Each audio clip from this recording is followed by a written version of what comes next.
আসসালামু আলাইকুম। গুণগত রসায়নের লেকচার 3-তে তোমাদের স্বাগতম। তো আমরা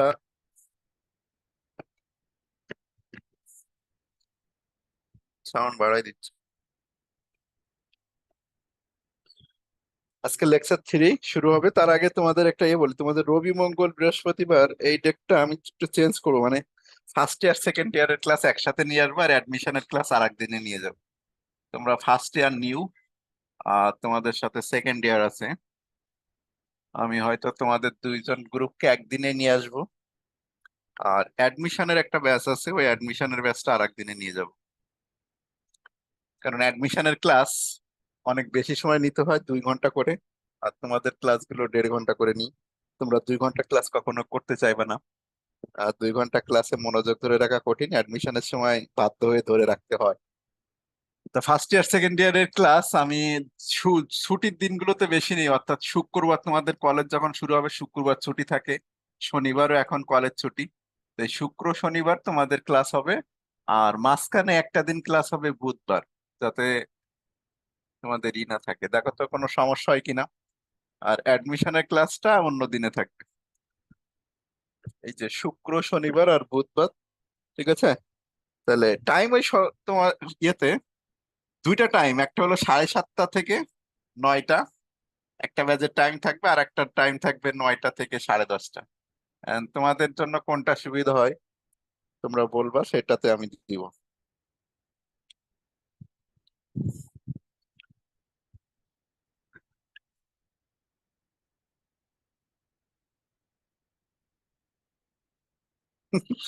দুইটাতে সমস্যা থাকলে তো সমস্যা। 7:30টায় দেখো বেশি পড়তে চাই, দুই একজন বলে 9টা, দুই একজন বলে 7:30। 9টা থেকে 10:30।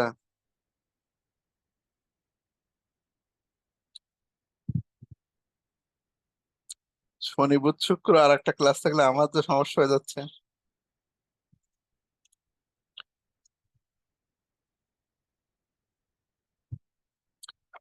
আচ্ছা, যদি তোমরা ডিসিশন নিবা, যদি 9টায় দিতে বলো 9টাই। 9টা থেকে 10:30 আহামরি খুব রাত না, বুঝছো? রাত 10:30 কোনো রাত না, বরঞ্চ তোমরা 9টা পর্যন্ত কিন্তু খাওয়া দাওয়া পড়াশোনা আড্ডা দিতে পারবা। আর 7:30 থেকে শুরু হলে 7:30 থেকেই সন্ধ্যার পর পরই ক্লাস বসতে হবে। তা তোমরা ডিসিশন নিয়ে পরে আমাকে জানাবো, আমি সেই সময় ক্লাস নিব। তা আজকে আমাদের ক্লাস শুরু করি আপাতত। নেক্সট দিন আমি তোমাদের টাইম তাহলে বলবো, গ্রুপে বলবা, একটা পোল টোল দিব, সেই পোলে ভোট দিয়ে যেটাই বেশি ভোট পড়ে সেটা। ঠিক আছে। আর দুই একজনের সমস্যা যদি হয়, 9টা যদি বলো তো 9টায় দেওয়া যাবে, আর ফার্স্ট ইয়ার সেকেন্ড ইয়ারে তাহলে 7:30টায় দিয়ে দিব। আর এখন 7:30 দিলেও 6:30 হলো সন্ধ্যা হচ্ছে, সুতরাং 1 ঘন্টা পরে। আর 9টায় দিলে মিনিমাম তোমরা 2.5 ঘন্টা সন্ধ্যার সময় রিল্যাক্স থাকতে পারবা। তারপর 1.5 ঘন্টা ক্লাস, 1.5 ঘন্টা ক্লাস খুব একটা সমস্যা না। আর 1.5 ঘন্টার মধ্যে আমি 1 ঘন্টা 15-20 মিনিট পড়াই।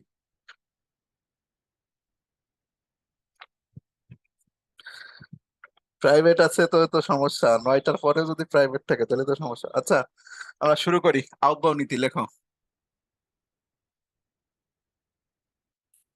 আমাদের এটা 3 নাম্বার কন্টেন্টে, কয় নাম্বার টপিক? 2 নাম্বার টপিক, আউটবাউ নীতি। লেখো একটু, পরমাণুতে ইলেকট্রন গুলো সর্বপ্রথম সর্বনিম্ন শক্তি স্তর, সর্বনিম্ন শক্তি স্তর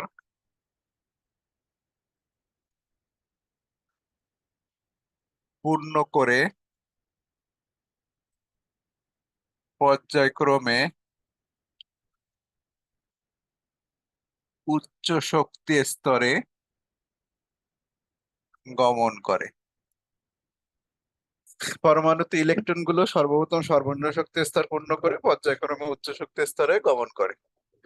এইটুকু হলো আহ্বাও নীতি, কিন্তু এইটুকু দিয়ে আসলে তেমন কিছু বোঝা যায় না যে পরমাণুতে ইলেকট্রন গুলো সর্বপ্রথম সর্বনিম্ন শক্তি স্তর, অর্থাৎ মেন কথা হলো এই সর্বনিম্ন শক্তি স্তরটা এই কথা থেকে আসলে বোঝা যায় না যে কোনটি সর্বনিম্ন শক্তি স্তর কোনটি উচ্চ শক্তি স্তর।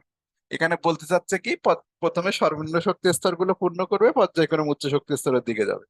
তো এই যে সর্বনিম্ন শক্তি স্তর বোঝার জন্য এই আউপাউ নীতিরই আরেকটা জায়গা আছে, N+L এর রুল। এটা দিয়ে সর্বনিম্ন শক্তি স্তরগুলো খুব ভালোভাবে আইডেন্টিফাই করা যায়।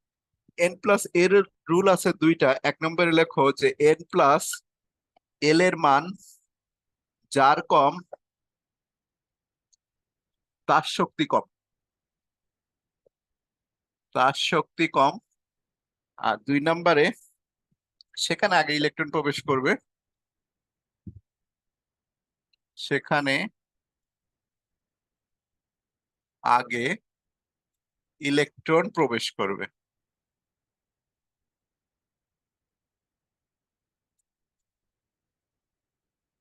আর দুই নম্বর আর একটা কথা লেখো, N+L এর মান সমান হলে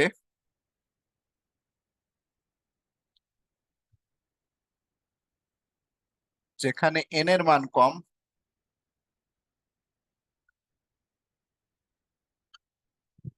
তার শক্তি কম।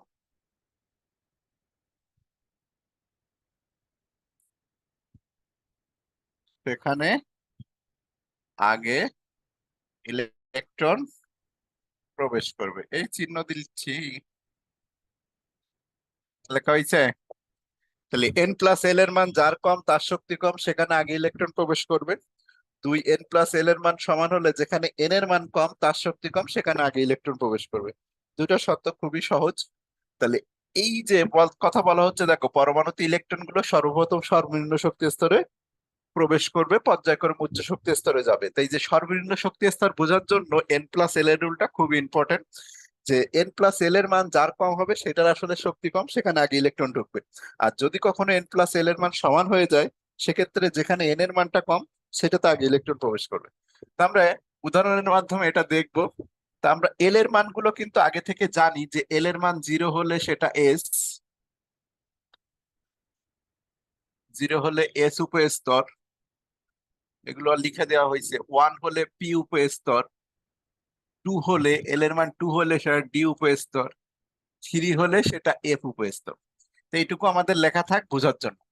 তো এখন আমি যদি তোমাদের একটা বলি যে শক্তি নির্ণয়ের জন্য ডিইউ, সরাসরি উদাহরণের এমসিকিউ আকারে দিই। ঢাকা ভার্সিটির একটা প্রশ্ন ছিল নিচের, আগে একটা উদাহরণ বুঝাইনি তারপর কোশ্চেনটা দিই।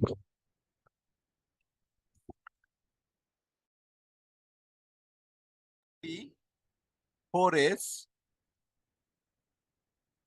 আগে লিখি 4s, এরপরে 3d, আর 3d আগে লিখলে সমস্যা নেই, 3d, 4s, 4p, 3p, এগুলো শক্তিগুলো আমরা পর্যায়ক্রমে হিসাব করে দেখি যে কোনটাতে আগে ইলেকট্রন প্রবেশ করবে। 3d লিখছি, 4s লিখছি, 4p লিখছি, 4d লিখছি, আবার 3s লিখছি। এগুলোকে আমরা সাজাই ফেলবো। তো N+ রুলটা দিয়ে প্রথমে আসো, এইটাতে N এর মান কত তা আমরা আগেই জানি, যে এই যে প্রথম কোয়ান্টাম সংখ্যা বা প্রধান কোয়ান্টাম সংখ্যা হলো প্রথমটার মান। এখানে এন এর মানটা কত দেখো, এন এর মানটা হলো 3।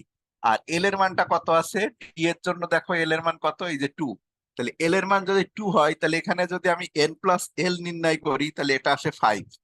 আচ্ছা, এই জায়গায় এন এর মানটা কত, এন এর মানটা 4, আর এল এর মান এস এর জন্য কত, 0। তাহলে এল এর মান যদি 0 হয়, তো N+L এর মানটা কত আসে, 5। এভাবে না লিখে আমি একবারে লিখে দিচ্ছি, যেখানে N+L এর মান কত, এন এর মান 3, এল এর মান 2, অর্থাৎ এটা 5। এখানে N+L যদি হিসাব করি, এন এর মান 4, এল এর মান 0, অর্থাৎ এটা 4। এটার যদি N+L হিসাব করি তাহলে 4p আছে দেখো, তাহলে এন এর মানটা হলো 4, আর এল এর মানটা পি এর জন্য 1, তাহলে হিসাব করলে 5 আসে। এটার N+L যদি হিসাব করি, এখানে এন এর মানটা হলো 3, পি এর জন্য এল এর মানটা হলো 1, তাহলে এটার যোগফল কত আসে, 4। আর এইটার N+L যদি হিসাব করি, তাহলে এন এর মানটা 3, এস এর জন্য এল এর মানটা 0, এটার যোগফল আসে 4, ওই 3, এটার যোগফল আসে 3। এগুলোর মধ্যে কোনটাতে আগে ইলেকট্রন প্রবেশ করবে এখন আমরা বুঝতে পারবো। প্রথমত N+L এর মান কম আছে কোনটাতে খেয়াল করো, এগুলোর মধ্যে সব থেকে কম আছে এন প্লাস এল এর মান সব থেকে কম আছে হলো 3s, এই যে এইটা 3s।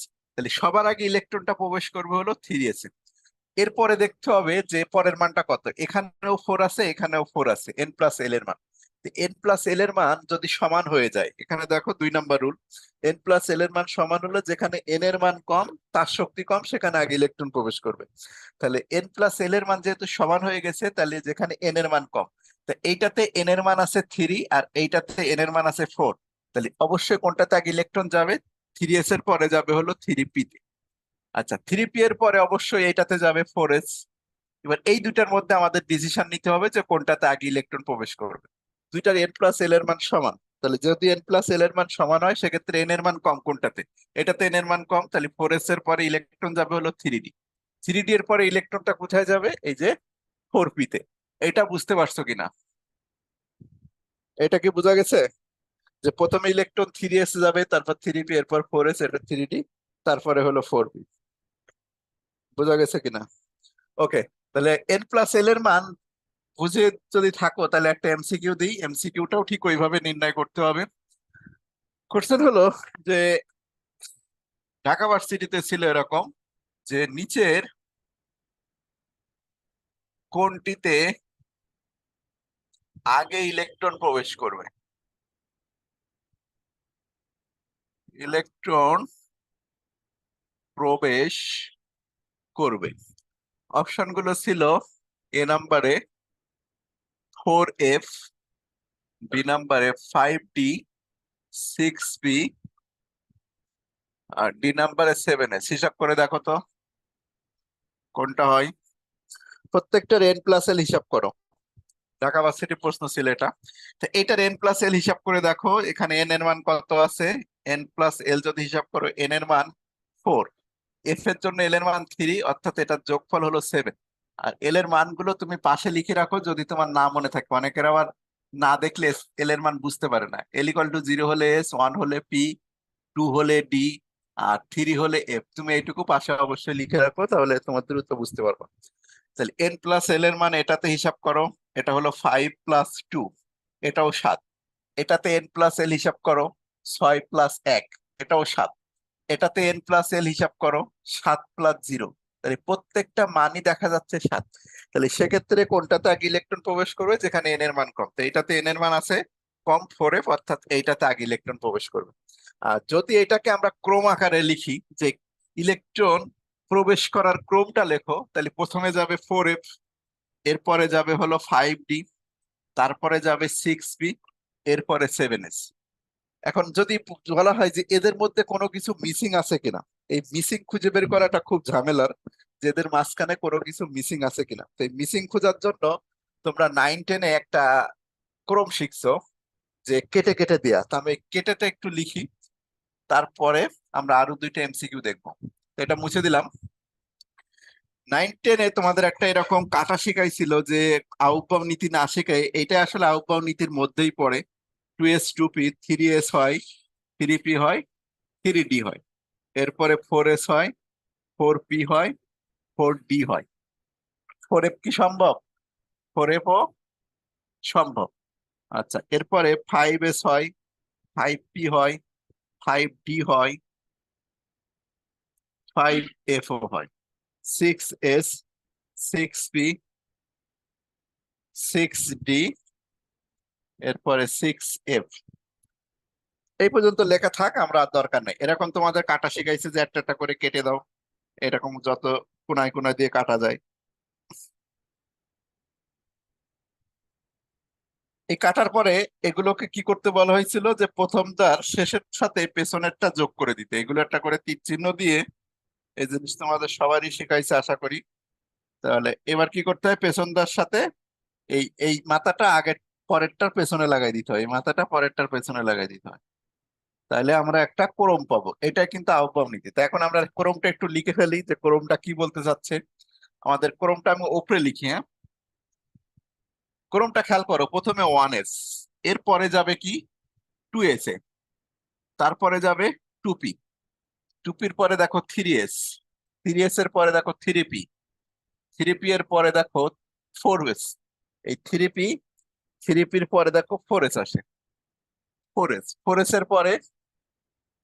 এর পরে দেখো থ্রি ডি এর পরে ফোর পি এর পরে ফাইভ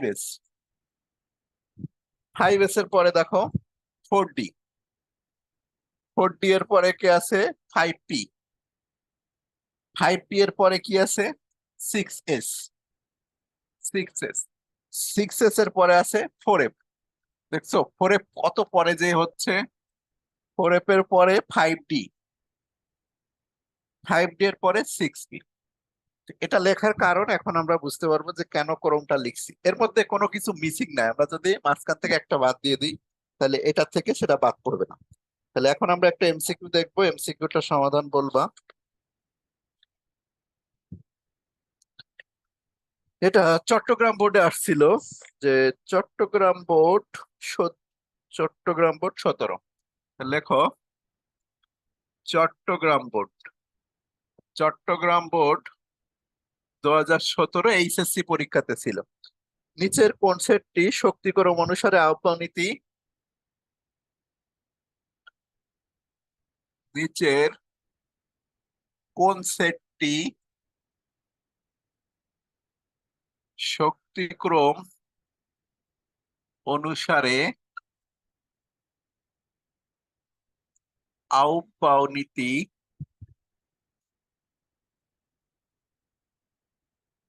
মেনে চলে? অপশন গুলো ছিল এরকম: five S, four P, four F. Five S, আচ্ছা চিহ্নগুলো গ্রেটার দেন হবে না, লেস দেন হয়, কিন্তু যদি এরা গ্রেটার দেন দিচ্ছে কিন্তু এগুলো less than. Five S, four P, four F, মানে প্রথমে ফাইভ এস তারপরে ফোর পি তারপরে ফোর এফ। বি নাম্বার অপশনে আছে থ্রি এস। যদিও তোমার এই এই অপশন গুলো কিন্তু এরকম দিয়ে ফেলছে, এটা হলো প্রিন্টিং মিস্টেক করে ফেলছিল।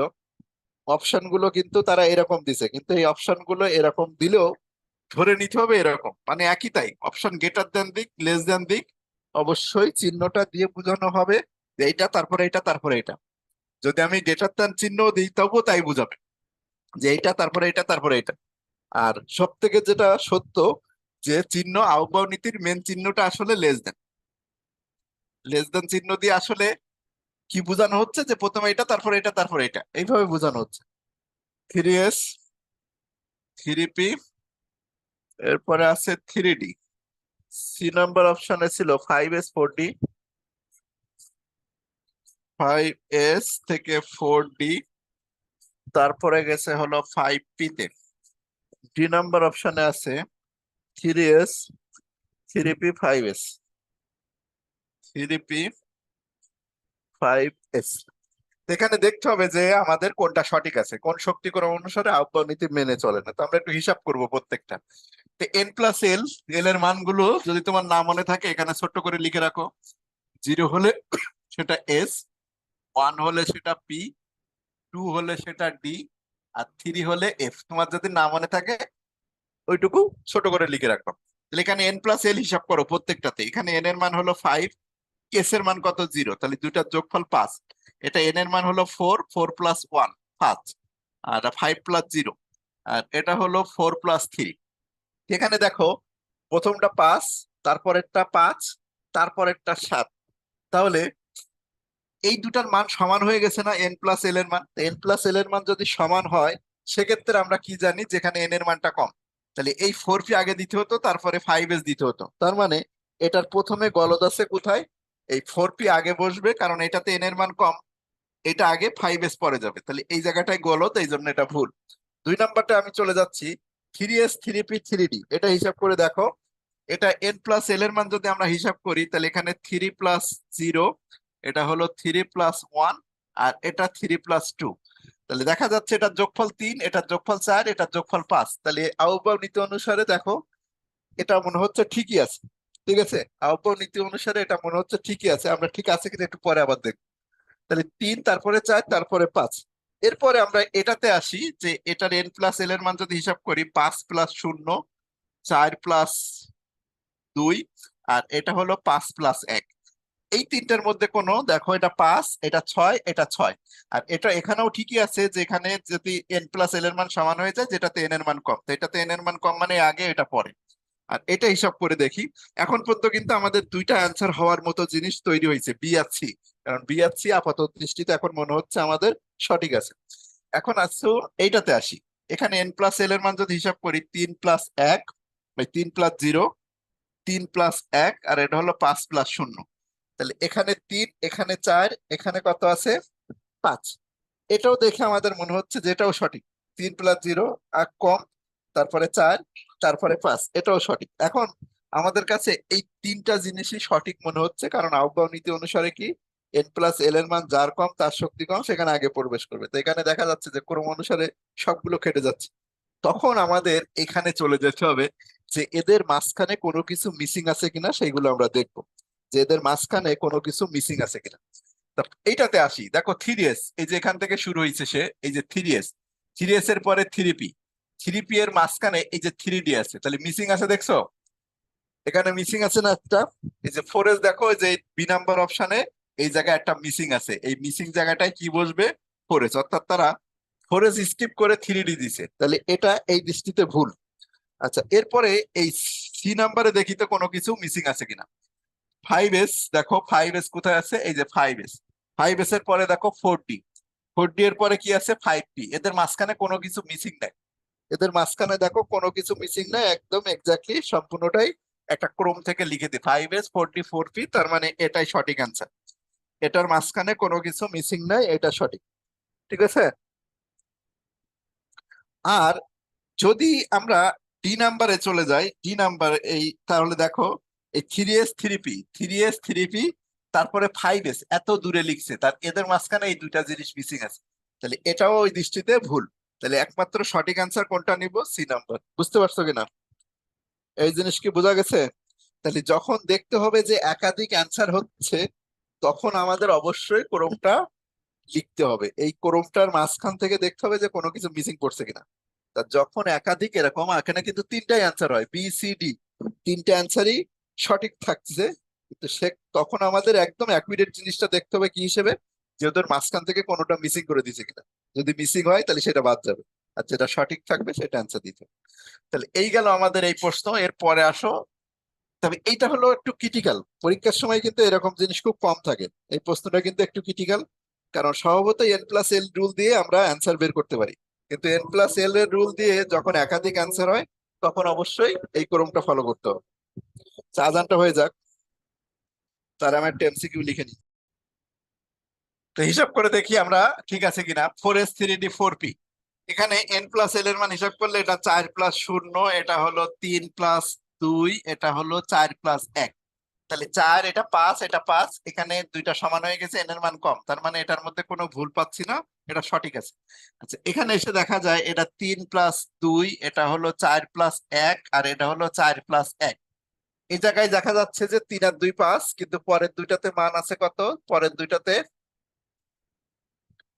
3+2, 4+, এই 4+0, সরি, 3+2, 4+0, 4+1, তাহলে এটা 5, আবার পরেরটা 4 হয়ে যাচ্ছে, তাহলে এই জায়গাটায় গলদ আছে, এটা আমরা নিতে পারতেছি না।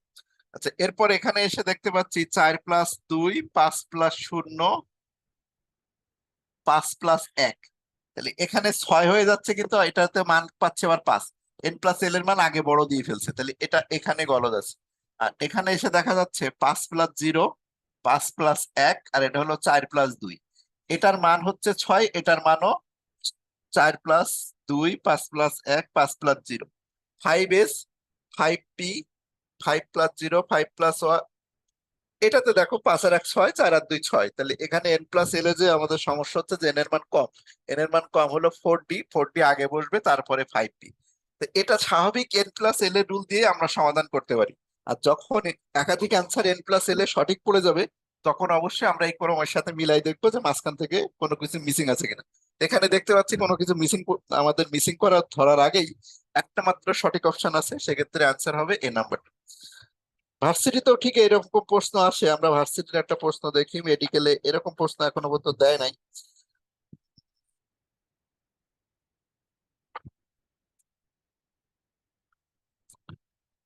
রাজশাহী ইউনিভার্সিটি 13-14। এটা রাজশাহী বোর্ডের প্রশ্ন ছিল। লাস্টে একটা প্রশ্ন দিয়ে আমরা এই জিনিস শেষ করব। রাজশাহী ইউনিভার্সিটিতে ছিল এই প্রশ্ন। প্রশ্নটা ছিল এরকম যে শক্তি বৃদ্ধির জন্য ক্রম, শক্তি বৃদ্ধির ক্রম, শক্তি বৃদ্ধির সঠিক ক্রম। এ নাম্বার অপশনে ছিল 5p, 4p, 6s, 5t।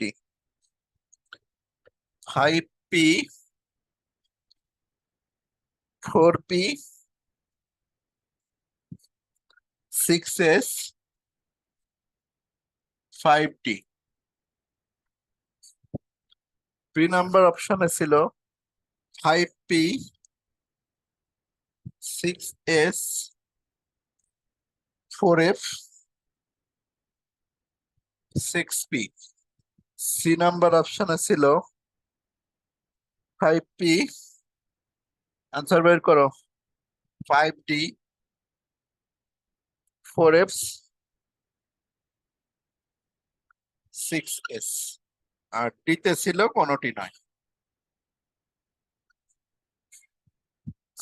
তাহলে একটা একটা করে আমরা এখানে হিসাব বের করে ফেলি যে কোনটার সাথে মেলে। দেখো হিসাব করে 5p, তাহলে n+l হিসাব করো। এখানে আছে 5, 5+1, এটা আছে 4+2, তাহলে 5 আর 1 6, 4 আর 2 6। আর হিসাব করার দরকার নাই, কারণ এখানে ভুল হয়ে গেছে, দুইটা যোগফলই 6। তাহলে যেটা n এর মান কম, এখানে n এর মান কম মানে এটা আগে বসতে হতো, তো এটা পরে দিছে, এটা আর দেখার প্রয়োজন পড়তেছে না। এর পরেরটাতে আমরা চলে যাই, এই জায়গাটাতে গোয়ালদ আছে। এখানে আছে দেখো 5+1, এখানে আছে 6+0। তাহলে এখনো পর্যন্ত সঠিক আছে 6+6, এখানে আছে 4+3, 7, আর এখানে আছে 6+1, 7। তাহলে সবগুলো দেখো এটার সাথে এটার সম্পর্ক সঠিক, কারণ 5 থেকে 6 দুটা যোগফল, এন এর মান কম আছে, এই দুটার যোগফল 7, এখানে এন এর মান কম আছে, তার মানে এই যোগফল আমরা দেখতে পাচ্ছি সঠিক আছে।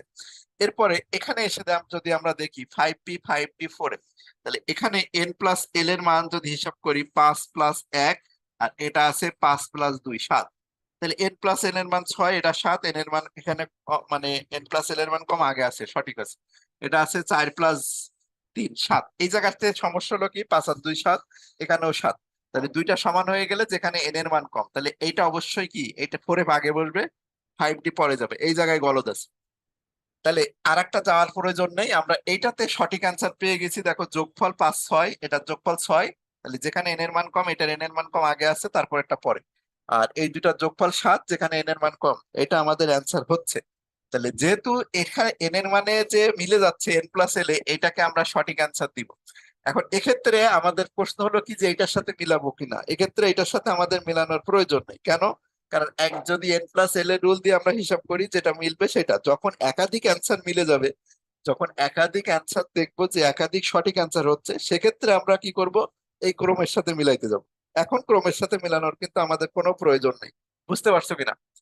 এখন ক্রমের সাথে মিলানোর আমাদের কোনো প্রয়োজন নেই।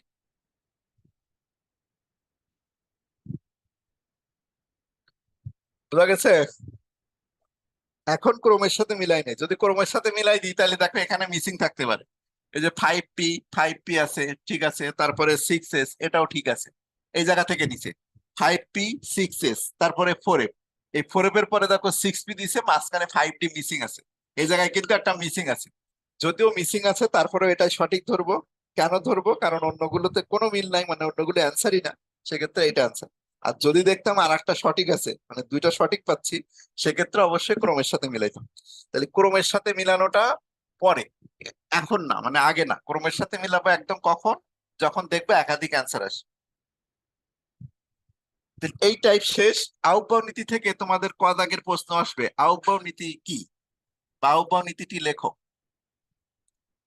লিখতে পারবা? আউটবাউ নীতিটি লেখো। তখন কতটুকু লিখবা? শুধু ওই যে প্রথম যে এটা লিখছিলাম, যে পরমাণুতে ইলেকট্রন গুলো সর্বপ্রথম সর্বনিম্ন শক্তি স্তর পূর্ণ করে পর্যায়ক্রমে উচ্চ শক্তি স্তরে যায়, এইটুকু লিখলেই কিন্তু তোমার 1 মার্কের কোশ্চেন হিসেবে শেষ।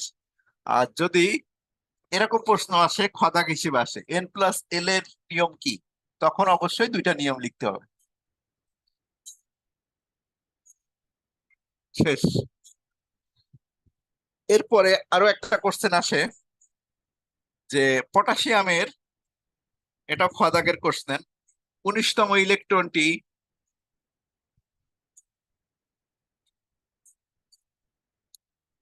থ্রি ডিতে না যে 4s এ যায় কেন? 4s এ যায় কেন? এটা একটা খ দাগের কোশ্চেন, যে পটাশিয়ামের 19তম ইলেকট্রনটি থ্রি ডিতে না যে 4s এ যায়। তাহলে এক্ষেত্রে আমরা কি করব, এই থ্রি ডি আর 4s এর মধ্যে n+l এর নিয়ম করে দেখাই দিব। যে থ্রি ডি এর জন্য এইভাবে লিখ, থ্রি ডি এর জন্য n+l, n এর মান 3, l এর মান হলো 2, অর্থাৎ এদের যোগফল কত আছে 5। আর 4s এর জন্য n+l এর মান কত আসে 4 + 0, যোগফল কত 4। তাহলে এখানে বলবা যে পটাশিয়ামের 19তম ইলেকট্রনটি থ্রি ডিতে না যে 4s উপস্তরে যায়, কারণ আউগাও নীতির n+l এর নিয়ম থেকে আমরা জানি n+l এর মান যার কম তার শক্তি কম, আর n+l এর মান সমান হলে যেখানে n এর মান কম তার শক্তি কম, সেখানে আগে ইলেকট্রন প্রবেশ করে। যেহেতু থ্রি ডি এবং 4s উপস্তরের মধ্যে এই 4s এর n+l এর মান কম, তাই পটাশিয়ামের 19তম ইলেকট্রনটি থ্রি ডিতে না যে 4s এ যায়। অ্যান্সার লিখতে পারবা? তাহলে আহ্বান নীতি থেকে কয়টা প্রশ্ন দিলাম আমি? 3টা প্রশ্ন দিলাম, একটা ক দাগের আর 2টা খ দাগের। এই 3টা প্রশ্ন ক খ দাগের হিসেবে আসে, এটা কখনো সিকিউ হিসেবে প্রশ্ন আসবে না। বুঝা গেছে? আহ্বান নীতির কয়টা প্রশ্ন? 3টা। আহ্বান নীতি শেষ। এবার আমরা যাব পরের প্রশ্নে, পাউলির এক্সক্লুশন থিওরি, আমাদের 3 নাম্বার টপিকে। 2টা শেষ, 3 নাম্বার লেখো পাউলির এক্সক্লুশন থিওরি বা পাউলির বর্জন নীতি। পাউলির বর্জন নীতি আবার কি জিনিস? কোন পরমাণুতে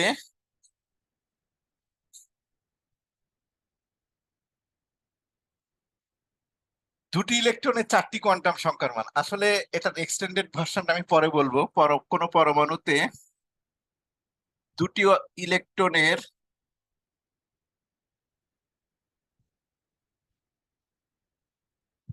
4টি কোয়ান্টাম সংখ্যার মান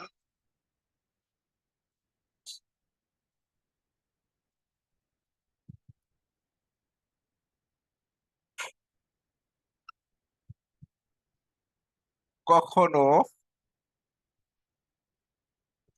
একই হতে পারে না। এইটুকু লিখলে হয়, কোন পরমাণুতে দুটি ইলেকট্রনের 4টি কোয়ান্টাম সংখ্যার মান কখনো একই হতে পারে না, অর্থাৎ ন্যূনতম একটা কোয়ান্টাম সংখ্যার মান ভিন্ন হতে হয়। একের অধিকও হতে পারে, ন্যূনতম একটি কোয়ান্টাম সংখ্যার মান ভিন্ন হবে।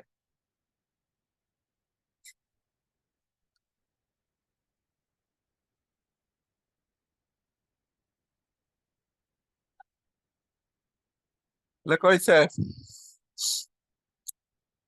কোন পরমাণুতে দুটি ইলেকট্রনের 4টি কোয়ান্টাম সংখ্যার মান কখনো একই হতে পারে না, তাদের মধ্যে ন্যূনতম একটা কোয়ান্টাম সংখ্যার মানে যে ভিন্নতা থাকবে।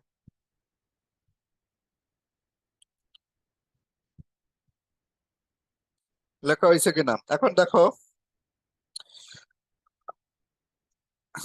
যদি আমরা লিখি যে ম্যাগনেসিয়ামের 11 আর 12তম ইলেকট্রনের জন্য, দেখো 11 আর 12তম ইলেকট্রনের জন্য আমরা যদি হিসাব করি, 11 ও 12তম ইলেকট্রনের জন্য, ম্যাগনেসিয়ামের 11 আর 12তম ইলেকট্রনের জন্য আমরা পাউলির এক্সক্লুশন থিওরি দেখাবো। 11 আর 12তম ইলেকট্রন কোথায় যায়? দেখো ম্যাগনেসিয়ামের 12তম ইলেকট্রন 11তম ইলেকট্রন কোথায় কোথায় থাকে এটা আমরা দেখে নিই। 1s2, 2s2, 2p6, কয়টা ইলেকট্রন চলে গেছে? দুইটা, দুইটা, 4টা, আর এই 6টা, 10টা চলে গেছে। এরপরে 3s2, তাহলে 11তম ইলেকট্রনটা কোথায় যাচ্ছে? 3s এ যাচ্ছে। 12তম ইলেকট্রনটা কোথায় যাচ্ছে? 3s উপস্তরে যাচ্ছে। তাহলে 11 আর 12তম ইলেকট্রন কোথায় আছে? এই দুইটা অরবিটালে, মানে এই অরবিটালটার মধ্যে আছে।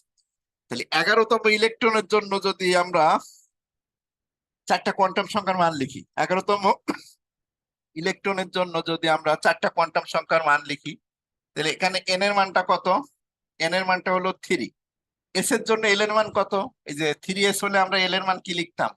যে s = এই এল ইকুয়াল টু 0 হলে সেটা কি লিখতাম, এস। 1 হলে লিখতাম কি, পি। 2 হলে লিখতাম কি, টি। 3 হলে লিখতাম হলো এফ।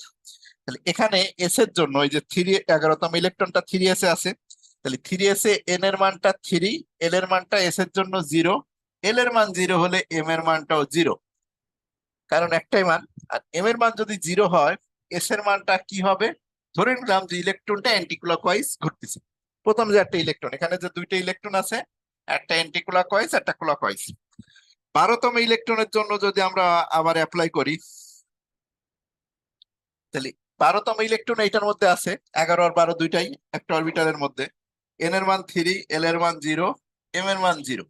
এস এর মান হিসাব করে দেখো যে এটা কত আছে, একটা ক্লকওয়াইজ হলে আর একটা অ্যান্টি ক্লকওয়াইজ। তাহলে এস এর মানে যে দেখো দুইটার ভিন্নতা পাইছি। তো এরকম ন্যূনতম একটা কোয়ান্টাম সংখ্যাতে যে দেখো ভিন্নতা আছে। এন এর মান সঠিক আছে, এল এর মান সঠিক আছে, এল এর মান সঠিক, মানে দুইটা এন প্লাস এই এন আর এল এর মান সমান। কিন্তু একটাতে যে অবশ্যই কি থাকবে, ন্যূনতম একটাতে ভিন্ন হবে। একাধিক অবশ্যই ভিন্ন হতে পারে। এখন যদি আমি তোমাকে কম্পেয়ার করতে বলতাম যে এই পরমাণুর 12টা ইলেকট্রনের মধ্যে আমি তোমাকে তুলনা করতে বললাম যে চতুর্থ ইলেকট্রনের সাথে 12তম ইলেকট্রনের তুলনা করো, তাহলে দেখা যাবে একাধিক এতে যে ভিন্নতা আসবে। আমি যদি চতুর্থ ইলেকট্রনের সাথে 12তম ইলেকট্রনের তুলনা করি, দেখো আমি এখন কি করলাম যে 11তমের সাথে আহ পঞ্চম ইলেকট্রনের তুলনা করলাম। 11তম ইলেকট্রনের সাথে কার তুলনা করব, পঞ্চম। তাহলে এই 4, পঞ্চম ইলেকট্রনটা এখানে আছে। তাহলে পঞ্চম ইলেকট্রনের জন্য যদি আমরা 4টা মান লিখি, তাহলে পঞ্চম ইলেকট্রনটা এখানে আছে, এন এর মানটা কত, 2। পি এর জন্য এল এর মানটা কত, 1। এখন এই পঞ্চম ইলেকট্রনটা পি এর 3টা উপস্তরের মধ্যে আছে। পি এর কয়টা উপস্তর, একটা পি এক্স, একটা পি ওয়াই, একটা পি জেড। তাহলে এল এর মানটা যদি 1 হয়, তো এম এর মানটা কি কি হতে পারে, -1, 0, আর একটা হলো কি +1। তো এই 3টা ঘর মানে 3টা অরবিটাল, এই 3টার মধ্যে যে কোনো একটাতে আছে। হয় এটাতে আছে, না হয় এটাতে আছে, না হয় এটাতে আছে। কোনটাতে যে সঠিক আছে এটা কিন্তু বলা সম্ভব না। পঞ্চম ইলেকট্রনটা -1 অরবিটালে আছে, এটা সম্ভাব্যতার জিনিস। সে যে কোনো একটার মধ্যে আছে, হয় -1 এর মধ্যে আছে, নাই 0-র মধ্যে আছে, নাই +1 এর মধ্যে আছে। এটা হলো 3টা ঘর। এই 3টা অরবিটাল, এখানে প্রত্যেকটা অরবিটালে 2টা করে ইলেকট্রন থাকে। তো এই যে পঞ্চম ইলেকট্রনটা এখানে আছে, না এখানে আছে, না এখানে আছে, যে কোনো একটার মধ্যে আছে। বোঝা যায়? তাহলে দেখো এক্ষেত্রে কয়টাতে ভিন্নতা পাচ্ছি, এন এ যে ভিন্নতা আছে, এল এ ভিন্নতা আছে, এম এ যেও আমরা ভিন্নতা পাচ্ছি। এই জন্য বলা হচ্ছে যে কোনো পরমাণুতে দুটি ইলেকট্রনের 4টি কোয়ান্টাম সংখ্যার মান কখনোই এক হবে না। মানে এক একটা ইলেকট্রনের স্বতন্ত্র কি থাকবে, কোয়ান্টাম সংখ্যা যদি আমরা বের করে দেখি, তখন দেখবো যে তাদের কোয়ান্টাম সংখ্যাতে কখনোই মিলবে না। যদি একই অরবিটালের জন্য হিসাব করে দেখা যায় 3টা কোয়ান্টাম সংখ্যা মিললেও স্পিনে যে তারা মিলবে না। এটাই হলো পাউলির বর্জনীতি, যে পরমাণুতে ইলেকট্রন গুলোর যদি কোয়ান্টাম সংখ্যাগুলো আমরা দেখি, কখনোই একটা ইলেকট্রনের সাথে আর একটা ইলেকট্রনের কোয়ান্টাম সংখ্যা জীবনে মিলবে না। একটা ভিন্নতা থাকলেও হবে, 2টা 3টা 4টাই ভিন্ন হতে পারে। বোঝা গেছে কিনা থিওরিটা? এই থিওরিটা কি বোঝা গেছে?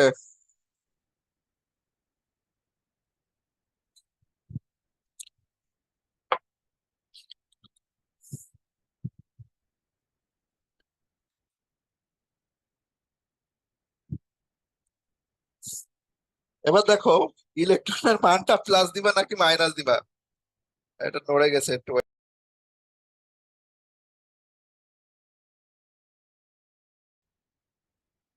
পাউলির বর্জনীতি থেকে দেখো সিকিউ প্রশ্ন সমাধান করতে যে এটার আমরা ডিটেলস ক্লিয়ারেন্স পাবো।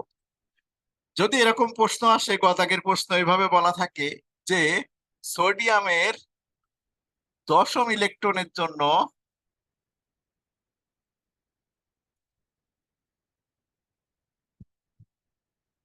4টি কোয়ান্টাম সংখ্যার মান লেখো, অথবা পাউলির বর্জনীতি দেখো একই করছেন, পাউলির বর্জন নীতি দেখাও।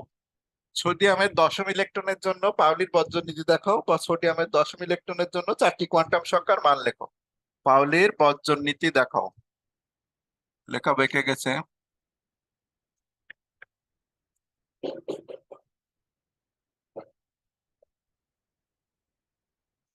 সোডিয়ামের 10ম ইলেকট্রনের জন্য পাউলির বর্জন নীতি দেখাও। তাহলে আমরা দেখি নেই যে সোডিয়ামের দশম ইলেকট্রনটা কোথায় যায়। সোডিয়ামের ইলেকট্রন বিন্যাস আগে করে ফেলো। 1s2, 2s2, 2p6, 3s1। সোডিয়ামের দশম ইলেকট্রনটি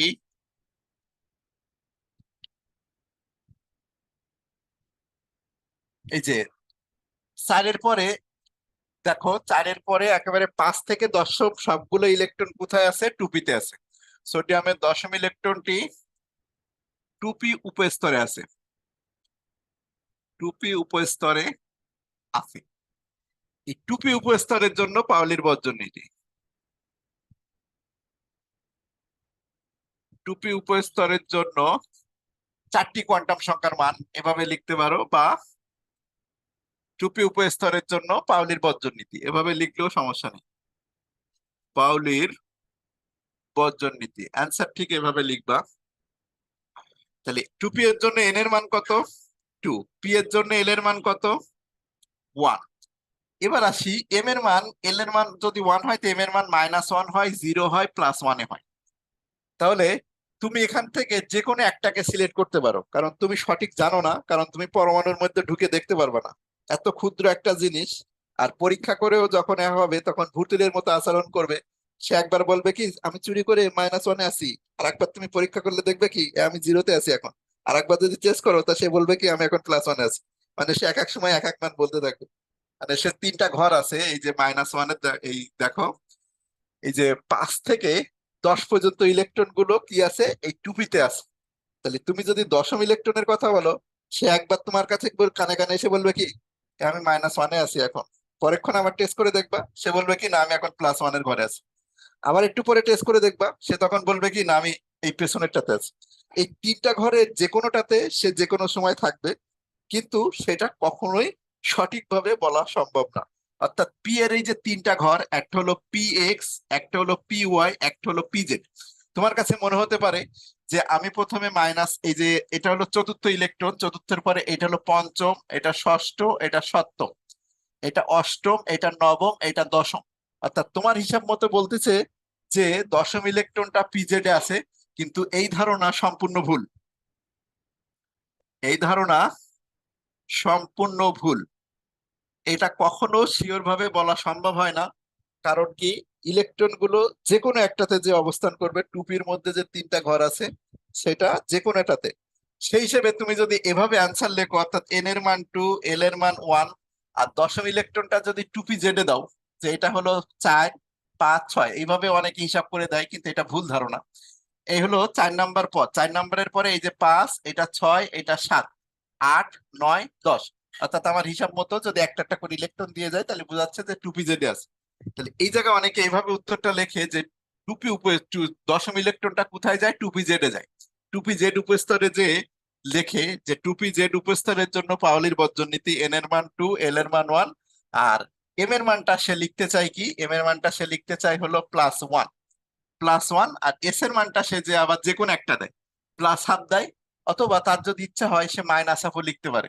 কারণ ওই ইলেকট্রনটা ঘড়ি কাঁটার দিকে নাকি বিপরীত দিকে ঘোরে এটাও নিশ্চিত না, এটাও নিশ্চিত করে বলা সম্ভব না। কারণ এটা কোয়ান্টাম ফিজিক্সের জিনিস, কোয়ান্টাম জিনিস। কোয়ান্টাম ফিজিক্সের জিনিস তো খুবই খুবই ক্ষুদ্রাতি ক্ষুদ্র জিনিসের জন্য এই জিনিস কখনো অ্যাকুরেটলি বলা পসিবল না। তবে হ্যাঁ, সম্ভাব্যতা দিয়ে বলা সম্ভব যে কত পার্সেন্ট ক্ষেত্রে -1 হতে পারে। এটা বলা পসিবল যে 50% ক্ষেত্রে এটা ঘড়ি কাঁটার দিকে ঘুরতে পারে, 50% ক্ষেত্রে দেখা যেতে পারে এটা ঘড়ি কাঁটার বিপরীত দিকে ঘোরে। এই +1 অরবিটালে এসে সে টুপি জেড আছে কিনা এটাও বলা কখনো পসিবল না। একবার ভুতুলের মতো তোমার অ্যান্সার আসতে পারে সে পিএক্স এর মধ্যে আসে, এই পসিবিলিটি হতে পারে 50%। আর একটা পসিবিলিটি আসতে পারে পিওয়াই এর ঘরে আসতে পারে, অর্থাৎ এই পসিবিলিটি ও তোমার হতে পারে 50%। এই কারণে যে কোনো একটা মান লিখলে সঠিক। আর একটা উপায় আছে, সবগুলো সম্ভাব্যতা দিয়েও বলা যায়। তাহলে এই ঘটনা কি বুঝতে পারছো কিনা যে 3টা ঘর আছে পি এর মধ্যে, কোন ঘরটাতে সেই ইলেকট্রনটা আছে এটা অ্যাকুরেটলি কখনো বলা পসিবল না। ঠিক আছে। আধুনিক নিয়মে একটা রিসার্চের ক্ষেত্রে এটা বলা হয়েছে যে এম এর যদি 3টা মান হয়, অর্থাৎ একটা -1, একটা 0, একটা +1, যে 3টা ঘরকে আমরা চিহ্নিত করি একটা পি এক্স, একটা পি ওয়াই, একটা পি জেড।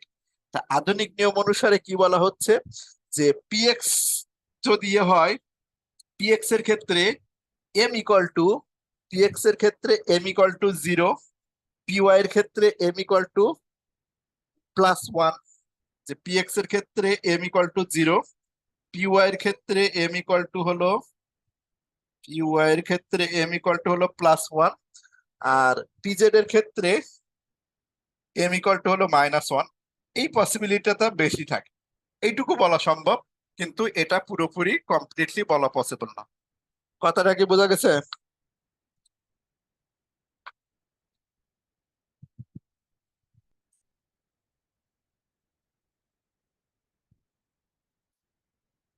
একটি অরবিটালে যদি 3টা অরবিটাল নেই, একটা অরবিটাল অবশ্যই 4টা থাকবে, যে কোনো ইলেকট্রনের 4টা কোয়ান্টাম সংখ্যার মানই থাকবে, যে কোনো এতে 4টা কোয়ান্টাম সংখ্যার মানই থাকবে। এই জিনিস বুঝতে পারছো কিনা? আর এটা লিখে রাখো।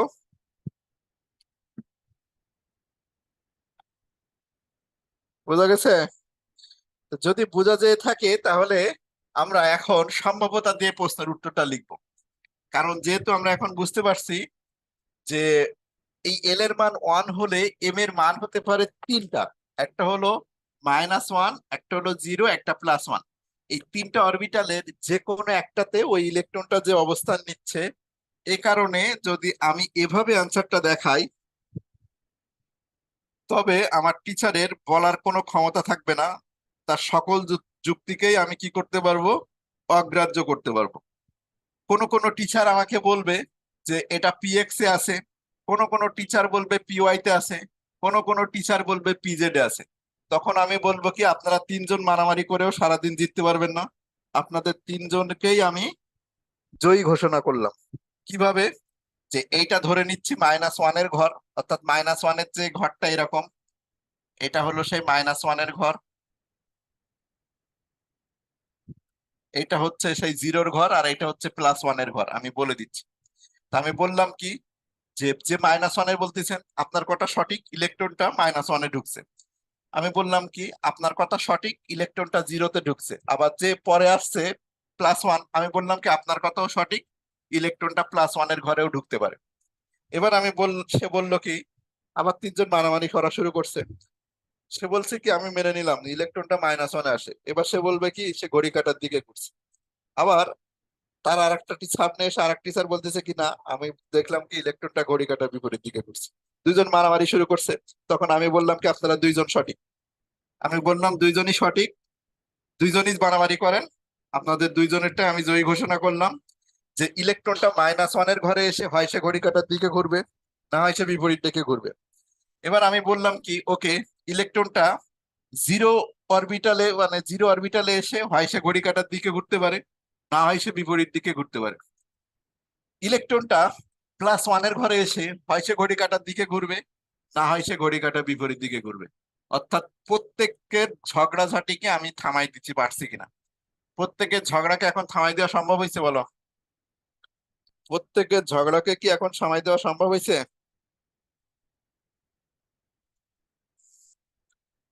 বুঝতে পারছো? তাহলে পরীক্ষার সময় আসলে এই নিয়মে লিখবা। পরীক্ষার সময় যদি আসে তাহলে এই নিয়মে লিখবা। এখানে সরাসরি বলবা কি, যে সোডিয়ামের 10ম ইলেকট্রনটি 2p অরবিটালে আছে, মানে 2p যে কোনো একটাতে আছে। 2pর মধ্যে পিএক্স আছে, পিওয়াই আছে, পিজেড আছে। তো আমি বললাম যে সোডিয়ামের 10ম ইলেকট্রনটি 2p উপস্তরে আছে। এই 2p উপস্তরের জন্য পাউলির বর্জন নীতি লিখতে যে আমরা দেখলাম যে এম এর মান হচ্ছে 3টা, একটা -1, 0, +1। এই 3টার যে কোনো একটার মধ্যে তার অবস্থান আছে। এই যে এটার -1 এর জন্য, এটা 0 এর জন্য, এটা +1 এর জন্য। তাহলে সে হয় -1-এ এসে ঘড়ি কাঁটার দিকে ঘোরে, না হয় বিপরীত দিকে ঘোরে। হয় সে 0-র মধ্যে আছে, 0-র মধ্যে এসে হয় সে ঘড়ি কাঁটার দিকে ঘোরে, না হয় বিপরীত দিকে ঘোরে। হয় সে +1-এ আছে, +1-এ থেকে হয় সে ঘড়ি কাঁটার দিকে, না হয় বিপরীত দিকে ঘুরতে পারবে। যে কোনো জায়গায় সে আসে। আর এটা কখনো সঠিকভাবে বলা পসিবল না। কোয়ান্টাম ফিজিক্সের জিনিস যদি কেউ বিতর্ক করেন, তাহলে অবশ্যই এটা কোয়ান্টাম ফিজিক্সে চলে যাবে। আর কোয়ান্টাম ফিজিক্স বুঝতে গেলে কেউ যদি সঠিকভাবে বোঝে, তবে সঠিকভাবে বোঝার পরে তার একটা কোশ্চেন করা হয় যে তুমি কিছুই বোঝো নাই, মানে কোয়ান্টাম ফিজিক্স কিন্তু মারাত্মক কঠিন, আর এটা হলো একদম কোয়ান্টাম ফিজিক্সের জিনিস, কোয়ান্টাম মেকানিক্স বলে আসলে জিনিসটা। তা কোয়ান্টাম মেকানিক্স জিনিসের সামান্যতম একটু ধারণা দিই, যে কোয়ান্টাম মেকানিক্স আসলে কতটা জটিল একটা বিষয় হতে পারে। এই কোয়ান্টাম মেকানিক্স এর জিনিসটা যেটা, এটাকে একজন যদি বলে যে আমি বুঝতে পারছি, তারপরে উল্টা করে যে সবকিছু বুঝার পরেও কিছুই বুঝো নাই, এরকম একটা জিনিস। না, একজন বললো আমি সবকিছু বুঝছি, তারপরের কথা সে আবার বলছে যে এখন আমি কিছু বুঝি নাই, মানে সে সবকিছু পড়ে বলছে কি আমি বুঝতে পারছি, এক বিজ্ঞানী নামটা ভুলে গেছি, তারপরে আবার কথা বলছে আমি কিছুই বুঝি না। না, অত জটিল একটা জিনিস। তো একটা ধারণা দিই, আধুনিক যে উম, ধরো এরকম একটা গোলক ধাঁধাযুক্ত একটা জায়গা আছে, যেখান থেকে একটা রাস্তা, এই এই এখানে একটা রুম আছে, এই রুমের মধ্যে, এই ঘরের মধ্যে অসংখ্য রুম, ধরো এই একটা ঘর কেটে আঁকলাম, এই ঘরের মধ্যে অসংখ্য রুম, প্রত্যেকটা ঘরে যাওয়ার রাস্তা আছে, প্রত্যেকটা ঘরের যাওয়ার রাস্তা আছে। ঠিক আছে, এই প্রত্যেকটা ঘরের মধ্যে যাওয়ার রাস্তা আছে। এখানে একজন গার্ড আছে। তা এখানে একজন গার্ড আছে, আমি যে বললাম যে এই যে প্রত্যেকটা ঘরের মধ্যে এই মাঝখানে একজন গার্ড, আর একটা চোর আসছে। চোর আসার পরে চোরটা কোন ঘরের মধ্যে যে আছে তাকে আমি খুঁজে নিয়ে আসতে বলছি। তো সচরাচর যে আমাদের ঘটনাটা ঘটবে কি, যে কোনো একটা ঘরের মধ্যে প্রথমে তো সে কি করবে, যে কোনো একটা কর্নার থেকে শুরু করবে বা যে কোনো একটা ঘর থেকে সে শুরু করবে। এই ঘরের মধ্যে যে দেখে আসবে চোর আছে কিনা, এই ঘরের মধ্যে যে দেখে আসবে চোর আছে কিনা, এটার মধ্যে যে দেখে আসবে চোর আছে কিনা। তো এইটাই হলো আমাদের সাধারণ যে কর্মকাণ্ড, বা আমাদের সাধারণ যে কম্পিউটার -1 আর 0 লজিক নিয়ে কাজ করে, সেটাকেই বলি আমরা সাধারণ জিনিস, বা আমরা যেটা ভাবি যে একজন মানুষ। আর এটা যদি কোয়ান্টাম মেকানিক্স বা কোয়ান্টাম কোয়ান্টাম কম্পিউটার এই কাজটা করে, তখন সে কি করবে জানো? এই যে এই যে গার্ডটা আছে না, এই গার্ডটার সাথে সাথে তার রেপ্লিকা তৈরি করবে। সে রেপ্লিকা তৈরি করে সে একই সময়ে সবগুলো ঘর চেক করবে। তার গার্ডটাকে যদি চেক করতে বলা হয়, সে একই সাথে দেখা যাবে সবগুলোকে চেক করে এসে তোমাকে ফলাফল জানাই দিবে, যে কোন ঘরের মধ্যে আছে বা কোন ঘরের মধ্যে নাই। এই জন্য বলা হচ্ছে কি যে সর্বত্র বিরাজমান। এই যে -1 0 +1 এর কথা বলছি, এটাও ঠিক ওই রকম একটা জিনিস, যে এক্স্যাক্টলি কোন ঘরের মধ্যে সে আছে, সে একই টাইমে রিয়েল টাইমে প্রত্যেকটা ঘরে থাকার সম্ভাবনা তার আছে। হয় -1, নয় 0, নয় +1, প্রত্যেকটা ঘরে একই টাইমে রিয়েল টাইমে প্রত্যেকটা জায়গায় তার থাকার সম্ভাবনা আছে। এটা কখনোই এ করে বলা সম্ভব না। আধুনিক কোয়ান্টাম ফিজিক্স এর মতে বা কোয়ান্টাম মেকানিক্স এর মতে তিনটা জিনিসের মানে তিনটা অরবিটালের যে কোনো জায়গায় তার থাকার সম্ভাবনা আছে।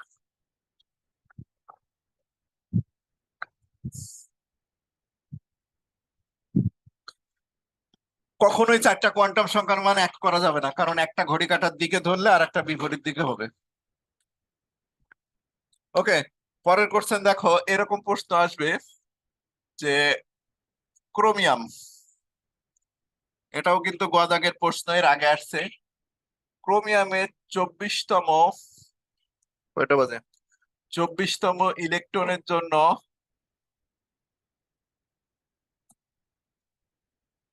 পাউলির বর্জন নীতি দেখাও।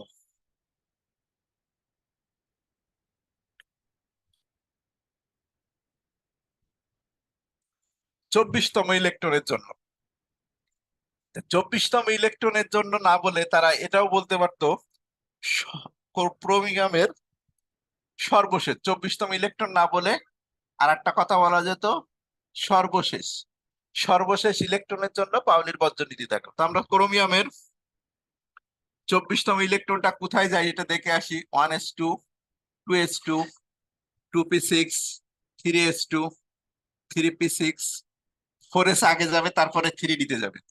তাহলে এই হলো 18, 19 আর 20 4s আছে। আর তারপরে 24তমটা 4s1, সরি 4s1, 3d হলো 5। তাহলে 19তমটা এখানে আছে, আমাদের কিন্তু বলে নাই 19তমটা, এই যে 19তমটা কোথায় ঢুকবে, 4s এ। আর 19-এর পর থেকে 20, 21, 22, 23, 24 সবগুলো কোথায় আছে, 3d। এই সবগুলো 3d তে আছে, অর্থাৎ 24তম ইলেকট্রনটা কোথায় পড়ে, এই 3d এর মধ্যে আছে। এখানে আমি আনসার এভাবে শুরু করলাম যে ক্রোমিয়ামের 24তম ইলেকট্রনটি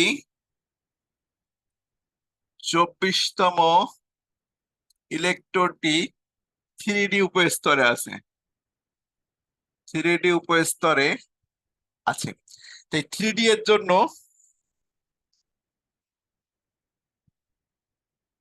পাউলির বর্জন নীতি, পাউলির পাউলির বর্জনীতি মানে চারটা কোয়ান্টাম সংখ্যার মান দেখাই দিয়া। তাহলে এন এর মান কত? 3। ডি এর জন্য এল এর মান কত? 2। এল এর মান 2 হলে এম এর মান কি কি সম্ভব? -2, -1, 0, +1, +2। অর্থাৎ এখানে এসে তুমি দেখতে পাচ্ছ ডি এর যে 5টা ঘর আছে, 1টা 2টা 3টা 4টা 5টা, 5টা ঘরের নাম কিন্তু আমরা জানি, dx y, dy z, dz x, dx square minus y square, dz square. তো এই ঘরগুলোর জন্য কিন্তু ফিক্স না। তোমার কাছে মনে হতে পারে যে -2 মনে হয় ডিএক্স ওয়াই, -1 মানে মনে হয় ডিওয়াই জেড, তোমার মনে হতে পারে যে 0 মানে মনে হয় ডিজেড এক্স, +1 মানে মনে হয় dx square minus y square, +2 মানে মনে হয় ডিজেড স্কোয়ার। এটা সম্পূর্ণ ভুল ধারণা। এই কোন ঘরের মানটা কত এটাও কখনো বলা সঠিকভাবে বলা পসিবল না। যে -2টা যে ডিএক্স ওয়াই, ডিওয়াই জেডটা যে -1, ডিজেড এক্সটা যে 0, dx square minus y square যে +1, ডিজেড স্কোয়ার যে +2, এই মানও সঠিক না। অর্থাৎ কোন কোয়ান্টাম সংখ্যার মানের জন্য, এম এর কোন মানটার জন্য যে এই যে মানগুলো মানে ডিএক্স ওয়াই ডিওয়াই জেড, এটাও কখনো সঠিকভাবে বলা পসিবল না। এগুলো কি জিনিস? সম্ভাব্যতার জিনিস, কোয়ান্টাম মেকানিক্সের জিনিস। এবার আমি দেখবো যে এই 5টা অরবিটালের কোনটার মধ্যে ইলেকট্রনটা আছে। তো ওই ইলেকট্রনটা যদি তোমার মনে হয় যে এই তো 19তম ইলেকট্রন এখানে গেছে, এবার তুমি যদি এরকম করে আঁকো যে 24তম ইলেকট্রনটা, তাহলে এই 19 গেল, এই হলো 20, এই হলো 21, এই হলো 22, এই হলো 23, এই হলো 24। তো অনেক টিচার বলবে কি যে 24তম ইলেকট্রনটা একদম শেষেরটাতে আছে, আর শেষেরটার মান আমরা দেখছিলাম কি ডিজেড স্কোয়ার। তো এটা সম্পূর্ণ একটা ভুল ধারণা যে একদম শেষেরটা যে থাকবে তার আগেগুলোতে থাকার সম্ভাবনা নাই। এটা কখনোই সঠিক না। ওই ইলেকট্রনটা এই 5টার যে কোনো একটাতে সে অবস্থান নিতে পারবে, আর রিয়েল টাইমে সে আসলে সবগুলোতেই ঘোরাফেরা করতে পারবে। সেই হিসেবে আমরা কি করব, ঝগড়াঝাটি থামাই দেওয়ার চেষ্টা করব। আমি কি করব, যেহেতু 5টা ঘর আঁকা আছে, আমি এরকম 5টাই সম্ভাব্যতা আঁকবো। যে তোমার কথা সঠিক, সে -2তে থাকতে পারে। তোমার কথা সঠিক, সে -1 এর ঘরে থাকতে পারে। তোমার কথা সঠিক, সে 0-র ঘরেও থাকতে পারে। তোমার কথা সঠিক, সে +1 এর ঘরেও থাকতে পারে। তোমার কথা সঠিক, সে +2 এর ঘরেও থাকতে পারে। অর্থাৎ তোমরা যে কোনোটাই হতে পারে, তোমরা ঝগড়াঝাটি করে না। এবার বললো যে সে ঘড়ি কাঁটার দিকে ঘোরে, আর একজন বললো না ঘড়ি কাঁটার বিপরীত দিকে ঘোরে। আমি বললাম কি তোমাদের দুইজনের কথাই সঠিক, সে দুইজন জায়গায় থাকতে পারে। অর্থাৎ সে ঘড়ি কাঁটার দিকেও ঘুরতে পারে, না হয় সে ঘড়ি কাঁটার বিপরীত দিকেও ঘুরতে পারে। এটা কখনো সঠিকভাবে বলা পসিবল না। অর্থাৎ সে যে কোনো একটা কাজই করতেছে, হয় ঘড়ি কাঁটার দিকে আছে, না হয় সে ঘড়ি কাঁটার বিপরীত দিকে আছে। বোঝা গেছে? অ্যান্সার কিভাবে দিবা?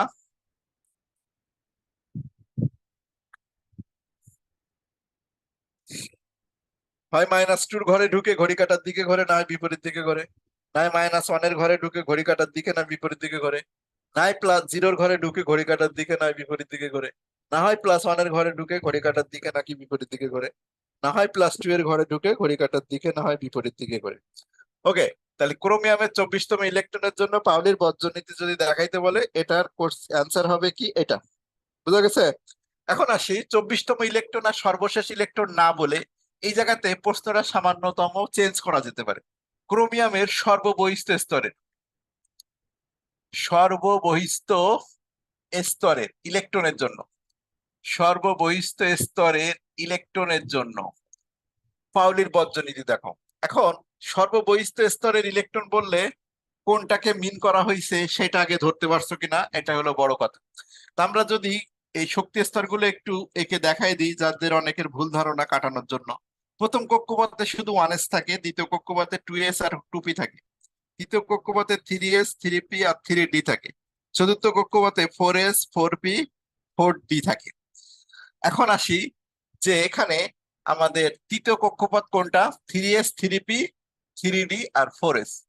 এইটা আমাদের প্রথম কক্ষপথ, এই দুইটা মিলে দ্বিতীয় কক্ষপথ, এই যে এটা প্রথম, এই দুইটা মিলে দ্বিতীয়, এই তিনটা মিলে হলো আমাদের তৃতীয় কক্ষপথ, আর 4s-টা হলো আমাদের চতুর্থ কক্ষপথ।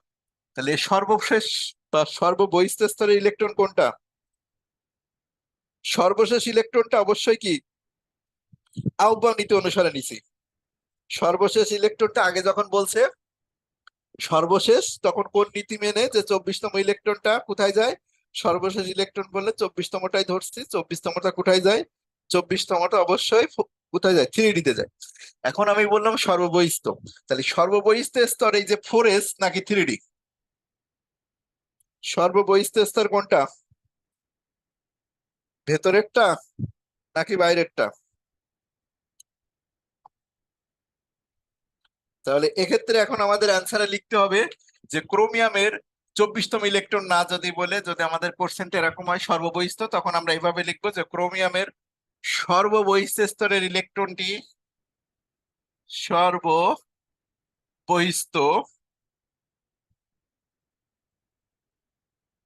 বহিস্থ স্তরের ইলেকট্রনটি 4s, এখানে ইলেকট্রনের সংকেত না দিয়ে একদম ফুল লিখবা, ইলেকট্রনটি 4s উপস্তরে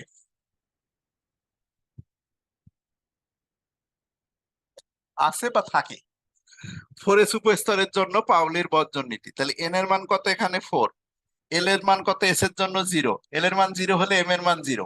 তাহলে এখানে এসে তুমি এস এর মান কি দিবা, এস এর মান তুমি দিতে পারো হয় প্লাস হাফ, মানে 24তম ইলেকট্রনটা 4s এ আছে, এখানে এসে হয় সে ঘড়ি কাঁটার দিকে ঘোরে না হয় বিপরীত দিকে ঘোরে।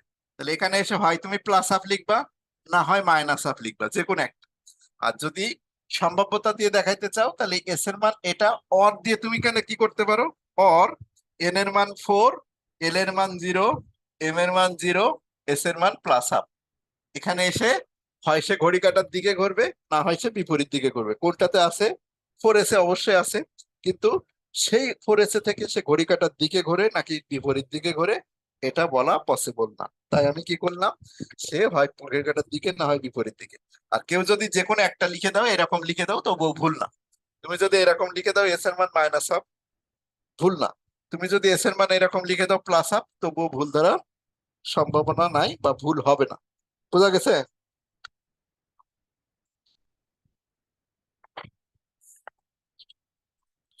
বুঝতে পারছো কিনা? এবার আসি, তোমাদের বইয়ে এক বছর একটা ভুল প্রশ্ন করা হয়েছিল, সেই ভুলটা সংশোধন করে দিই। প্রশ্নটা হলো সম্পূর্ণরূপে ভুল। এরকম একটা এমসিকিউ আছে তোমাদের বইয়ে, এমসিকিউটা এরকম যে 25 নাম্বার, নতুন বই অনুসারে একটু বাড়বে হয়তো, n = 2, এটা নাম্বার দেওয়ার দরকার নাই, এটা মুছে দিলাম। প্রশ্নটা এরকম যে n = 2, এটা এমসিকিউ প্রশ্ন একটা, n = 2, l = কত, 1, m = 1 হলে কোন অরবিটালের প্রতীক, বা হলে ওই অরবিটালের, হলে ওই অরবিটালের প্রতীক কোনটি হবে, প্রতীক কোনটি হবে? তাহলে এখানে এল, এন এর মান 2, এল এর মান 1 আর এম এর মানটাও 1 যদি হয়, +1 নাকি -1 দেওয়া নাই, মানে +1 কি বোঝাচ্ছে। তাহলে এক্ষেত্রে আমাদের অপশন দেওয়া আছে 2px, 2py, অপশন বি তে দেওয়া আছে 2py, অপশন সি তে দেওয়া আছে 2pz, অপশন ডি তে দেওয়া আছে হলো 2s। তাহলে আমরা জানি যে এল এর মান 1 মানে পি, আর এম এর মান -1, 0, +1 হতে পারে। এখানে এন এর মান দেওয়া আছে 2, এল এর মান দেওয়া আছে 1, আর এম এর মান হতে পারে তাহলে -1, 0, +1। তা আমাদের কনভেনশনাল নিয়ম অনুযায়ী যেটা আমাদের ধারণা ছিল যে -1 মানে সেটা মনে হয় 2px এর ঘর, 0 মানে মনে হয় 2py এর ঘর, আর প্লাস মানে মনে হয় 2pz এর ঘর। কিন্তু এই নিয়ম কি সম্পূর্ণরূপে ভুল ধারণা। তাহলে এই এমসিকিউটাই হলো একটা ভুল এমসিকিউ, এটার কোনো সঠিক অ্যান্সার হবে না। অর্থাৎ এই তিনটা অ্যান্সার যে কোনোটাই হতে পারে।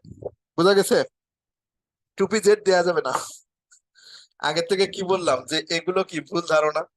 50% ক্ষেত্রে কি বলছি আমি, যে 50% ক্ষেত্রে কি হতে পারে, এই px এর মানটা -1 বা +1 হতে পারে। 50% ক্ষেত্রে এই এই 2pz এর মানটা +1 বা -1 হতে পারে।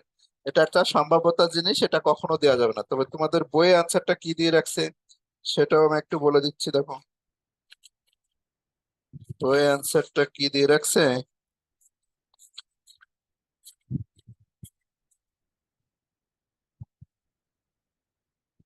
বইয়ের টুপি ওয়াই দিয়ে রাখছে, বুঝতে পারছো? এই যে বইয়ের টুপি ওয়াই দিয়ে রাখছে, এটা এ, এটা বি, আর এটা সি, টুপি ওয়াই দিয়ে রাখছে। এটা কিন্তু হবে না। অবশ্যই অ্যান্সারটা কি, টুপি ওয়াই পসিবল না। বুঝা গেছে? এই অ্যান্সারটা কিন্তু টুপি ওয়াই না, এটা একটা ভুল এমসিকিউ। কেন হবে না বললাম? কেন হবে না বলে দিছি, বুঝতে পারছো? যে এটা একটা সম্ভাব্যতা জিনিস, অর্থাৎ কোন ঘরের মানটা যে কত, এটা কখনো ফিক্স করে বলা পসিবল না। নতুন বইয়ে তোমাদের এই সম্পর্কিত একটা, হ্যাঁ যে কোনোটাই, যে কোনোটাই হতে পারে।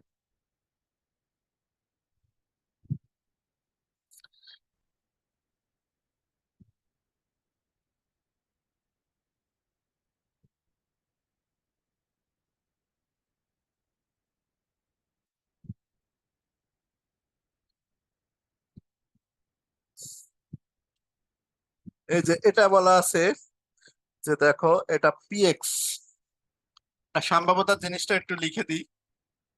পিএক্স এর ক্ষেত্রে এম এর মানটা -1 হতে পারে, এই পসিবিলিটি কত পার্সেন্ট? 50%। আচ্ছা, তারপরে +-1, পিএক্স এর ক্ষেত্রে এম এর মানটা +-1 হতে পারে, এই সম্ভাবনা কত? 50%। পিওয়াই এর ক্ষেত্রে একই কথা, যে পিওয়াই এর ক্ষেত্রে এম এর মান +1 অথবা -1 হতে পারে, এই সম্ভাব্যতাও 50%। আর অপরদিকে পিজেড এর মানটা সঠিকভাবে একটু বলছে যে পিজেডটা 0 হওয়ার পসিবিলিটি আছে বেশি। না, টেলিগ্রাম গ্রুপে সব ক্লাস এ না, তোমরা এ গ্রুপে ঢুকবো অবশ্যই, ফেসবুক গ্রুপে।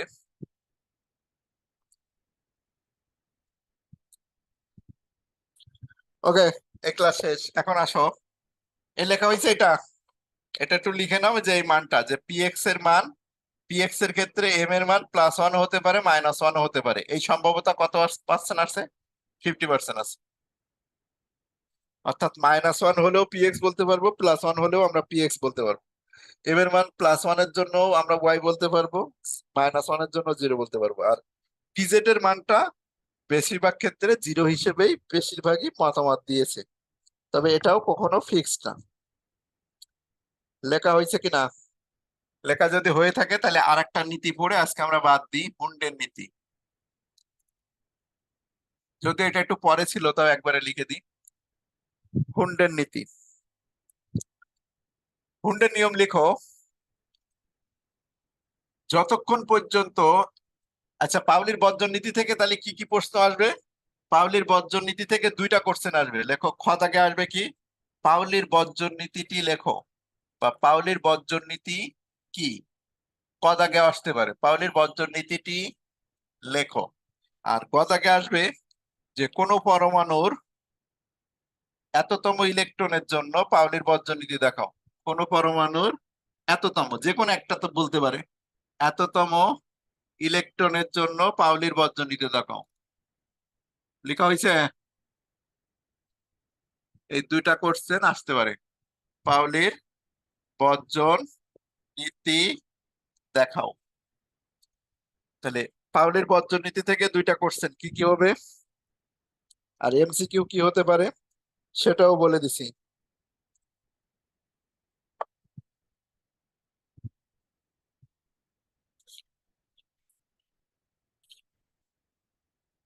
আচ্ছা, হুন্ডের নীতি কি? যতক্ষণ পর্যন্ত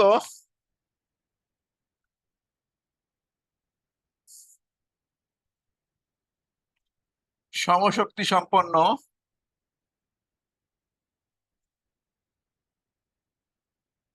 একাধিক অরবিটাল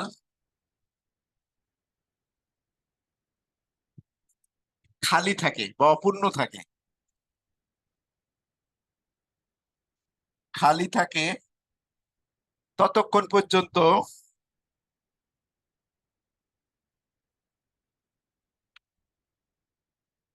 ইলেকট্রন গুলো, যতক্ষণ পর্যন্ত সমশক্তি সম্পন্ন একাধিক অরবিটাল খালি থাকে বা অপূর্ণ থাকে, ততক্ষণ পর্যন্ত ইলেকট্রনগুলো ওই সকল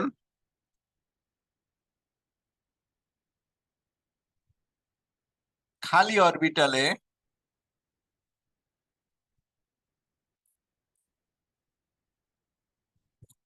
অবস্থান নেয় এবং ওই সকল একক ইলেকট্রনগুলোর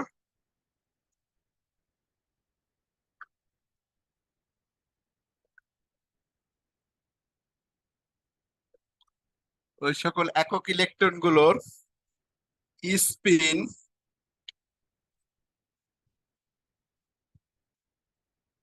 একমুখী হয়। যতক্ষণ পর্যন্ত সমশক্তি সম্পন্ন একাধিক অরবিটাল খালি থাকে ততক্ষণ পর্যন্ত ইলেকট্রনগুলো ওই সকল খালি অরবিটালে অবস্থান নেয় এবং এই সকল একক ইলেকট্রনগুলোর স্পিন একমুখী হয়। এটা দিয়ে আসলে কি বুঝাইতে চাচ্ছে সে? ধরো আমি ক্রোমিয়াম 24-এর বা আয়রন 26-এর একটা ইলেকট্রন বিন্যাস করব, আয়রন 26-এর। তাহলে আয়রন 26-এর ইলেকট্রন বিন্যাস হলো 1s2 2s2 2p6 3s2 3p6 3d 4s 4s2 3d6। এটা হলো স্বাভাবিক নিয়মে। এবার লেখো হুন্ডের নিয়মে যদি এটা আমরা ইলেকট্রন বিন্যাস করি, তাহলে হুন্ডের নিয়মে ইলেকট্রন বিন্যাস করা মানে ঘর কেটে কেটে দিয়ে। আমরা জানি এস এর হলো ঘর কয়টা? দুইটা। এই যে এস এর ঘর কয়টা? একটা। ঘর মানে এস এর ঘর একটা। পি এর ঘর আমরা জানি কয়টা? পি এর ঘর তিনটা। এস এর ঘর কয়টা? একটা। এই পি এর ঘর কয়টা? এই পি এর ঘর হলো তিনটা। এই ডি এর ঘর কয়টা আমরা ভালো করেই জানি। ডি এর ঘর হলো পাঁচটা। ডি এর ঘর পাঁচটা, একটা দুইটা তিনটা চারটা পাঁচটা। আর ফোরেস্টটা একটু সরাই লেখো, একদম নিচে নিচে যেন হয়। যারা এই নিচে নিচে না দিবা তাদের কিন্তু ভুল হবে। দেখো আমি প্রত্যেকটা নিচে নিচে লিখছি, ওয়ানের নিচে এটা, এটার নিচে এটা, এটার নিচে এটা, একদম নিচে নিচে যেন থাকতে হয়। নিচে নিচে না থাকলে কিন্তু ভুল। এই ফোর এস এর নিচে ফোর এস থাকতে হবে, থ্রি ডি এর নিচে থ্রি ডি, থ্রি ডি তে ছয়টা, ফোর এস এর দুইটা। তাহলে হুন্ডের নিয়মে এসে যেহেতু দুইটা, একটা ঘড়ি কাঁটার দিকে একটা বিপরীত দিকে, একটা ঘড়ি কাঁটার দিকে একটা বিপরীত দিকে, ছয়টা ইলেকট্রন আছে, তিনটা ঘড়ি কাঁটার দিকে তিনটা বিপরীত দিকে, দুইটা ইলেকট্রন আছে ঘড়ি কাঁটার দিকে বিপরীত দিকে, এখানেও তাই, ঘড়ি কাঁটার দিকে বিপরীত দিকে, দিকে বিপরীত দিকে। আচ্ছা এই জায়গাটাই হলো আমরা এসে থামি। এই হুন্ড কি বলছে খেয়াল করো, যতক্ষণ পর্যন্ত সমশক্তি সম্পন্ন একাধিক অরবিটাল খালি থাকে। তাই থ্রি ডি এর যে পাঁচটা ঘর আছে, এই পাঁচটা ঘরের মধ্যে ছয়টা ইলেকট্রন থাকবে। আর এই ছয়টা ইলেকট্রন যখন এখানে থাকবে তখন তোমার ইচ্ছা মতো, তোমার যদি মনে হয় যে তোমার ইচ্ছা মতো তিনটা ঘরের মধ্যে ছয়জন এভাবে থেকে দুইটা ঘর খালি রাখবে, হুন্ড বলছে কি না এই ঘটনা ঘটবে না। হুন্ড কি বলছে যে তোমার ইচ্ছা যদি হয় যে তুমি তিনটা ঘরের মধ্যে ছয়জনকে থাকতে দিবা, দুইটা ঘর খালি রেখে দিবা, সেই কাজ হবে না। হুন্ড বলছে কি তোমার ইচ্ছে হইছে প্রথম দুইটা ঘর খালি রেখে পরের তিনটা ঘরে তিনজনকে শুবাই দিবা, হবে না। হুন্ড কি বলছে, তোমার ইচ্ছা হইছে যে একটা ঘরে একজন আর একটা ঘরে একজন, আর পরের দুইটা ঘরে দুইজন, তারপরের ঘরে একজন, তারপরে ঘরে একজন, এরকম র্যান্ডমলি তারা থাকবে না। তাহলে হুন্ড এখানে কি বলছে? হুন্ড এখানে বলছে যতক্ষণ পর্যন্ত সমশক্তি সম্পন্ন একাধিক অরবিটাল খালি থাকবে ততক্ষণ পর্যন্ত একক ইলেকট্রন আকারে তুমি একমুখী স্পিন হিসেবে সেগুলো দিয়ে যাও, একমুখী স্পিন হিসেবে সেগুলো দিয়ে যাও। হয় সবগুলো ঘড়ি কাঁটার দিকে দাও, না হয় তোমার ইচ্ছা যদি হয় তুমি সবগুলোকে ঘড়ির কাঁটার বিপরীত দিকেও দিতে পারো, তাতে কোনো সমস্যা নাই। একক ইলেকট্রন গুলোর স্পিন সবসময় একমুখী দিতে হবে। আর এই তো পাঁচটা গেল, ছয় নম্বরটা ইলেকট্রনটা কি হবে? তাদের বিপরীত দিকে। হয় তুমি এটা দাও, না হয় তুমি আরেকটা কাজ করতে পারো। তোমার ইচ্ছা যদি হয় তুমি একক ইলেকট্রন গুলোর স্পিন শুরুতেই ওপরের মুখে দিতে পারতাম, অর্থাৎ এভাবেও দিয়ে যেতে পারতাম, এভাবেও দিয়ে যেতে পারতাম, পরেরটা এভাবে। তো এই দুইটা হলো রাইট। বোঝা গেছে? বুঝতে পারছো কিনা? হয় তুমি এভাবে দাও, না হয় তুমি এভাবে দাও। কিন্তু এই কাজ করা যাবে না যে ছয়টাকে তিনটা ঘরের মধ্যে রেখে দুইটা ঘর ফাঁকা করে দিবা, এটা হবে না। প্রথম দুইটা ঘর ফাঁকা রেখে পরের দুইটা ঘরে দেখো, এই কাজ হবে না। আর যতক্ষণ পর্যন্ত খালি থাকে একটা একটা করে দিয়ে যেতে হবে। তারপরে পরের বার যখন ঘুরে আসবে তখন উল্টা করে দিতে হবে। যেমন এখানে যদি আমরা কোবাল্টের জন্য লেখো আয়রন 26, আর এটা ধরো এখন আমরা ক্রোমিয়ামের জন্য করলাম যে ক্রোমিয়াম 24, তাহলে ক্রোমিয়াম 24-এর জন্য তোমার পরীক্ষাতে কি আসবে? খ দাগের কোশ্চেন আসবে এরকম যে হুন্ডের নীতিটি কি, বা হুন্ডের নীতিটি লেখো, হুন্ডের নীতিটি লেখো। এটা তো সবাই লিখতে পারবা, হুন্ডের নীতিটি লেখো। এটা খ দাগে আসতে পারে, ক দাগেও আসতে পারে। আবার খ দাগে আরো একটা প্রশ্ন আসবে যে হুন্ডের নিয়মে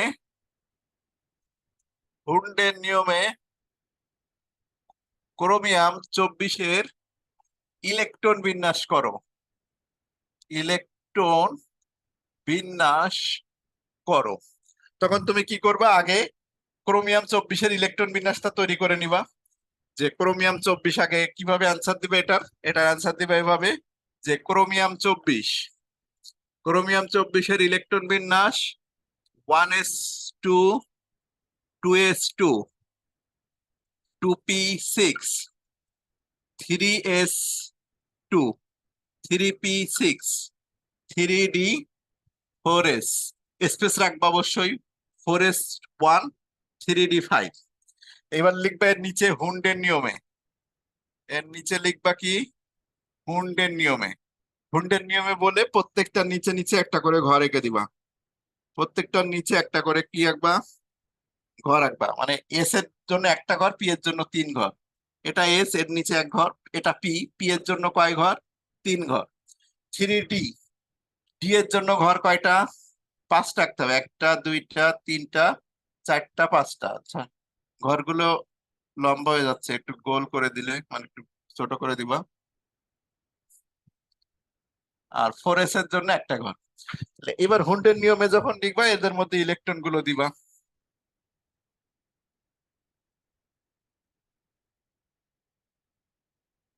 1, 2, 3, 4, 5, 6।